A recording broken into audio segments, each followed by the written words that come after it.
In Luke chapter 19, having just made his deeply ironic entrance into the city, Jesus beholds the grand vista of Jerusalem, and he weeps over it.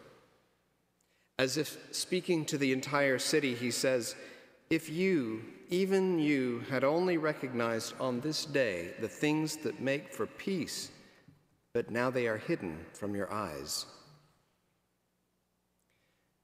Think of violence like a spiral, broad and general at the bottom where we find low-lying discontent.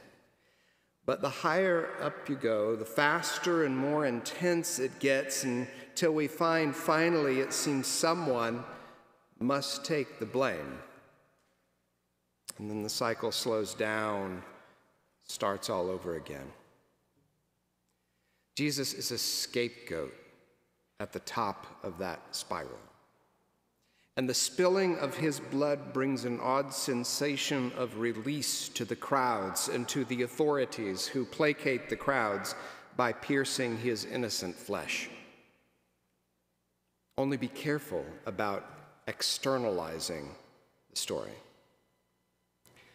We is the operative word here, the intentional first-person plural.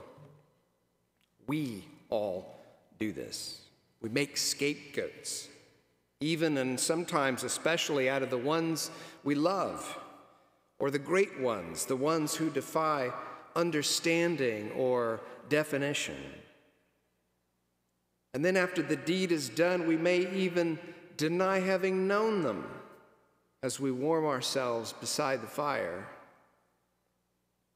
The sensible part of us objects that it is not fair or just that Jesus should die. After all, if he is truly the Messiah, then he, of all who have ever lived, should continue to live in order to teach us all the more how to conduct our lives. We need him on this cold planet. His reign should extend to all times and places and circumstances, and he should be its head, the righteous king on his throne. Not only head of those who came before us, to the people he loved and knew, but to us too, and to all people in his flesh. Why not? King for all time. Isn't that what the immortals do, after all, in our common understanding of talking about gods? Don't they show us that they are more powerful than us?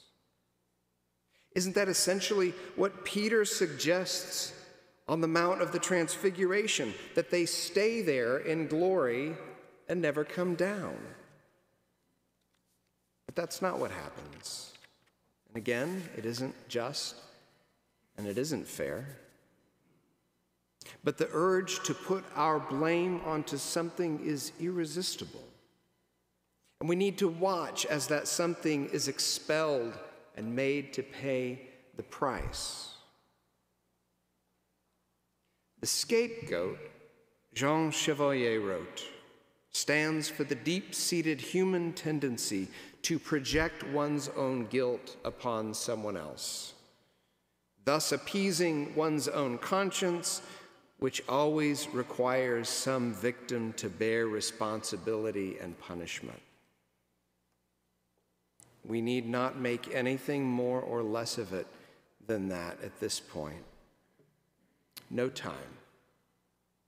For from here we go running through the thorns, the briars of Thursday when Jesus is betrayed, the thistles of Friday when he dies, and the prickles and quills of Saturday when the grave makes a bed. Please be assured there is no way to next Sunday without picking our way over these terrible brambles. This is but the first stop, and our feet are already bloody because of how hard this teaching is. I wish with every ounce of energy I possess, that I had a shortcut around the thorns, but there's just no way to do that that can be accounted as faithful. The first station is done.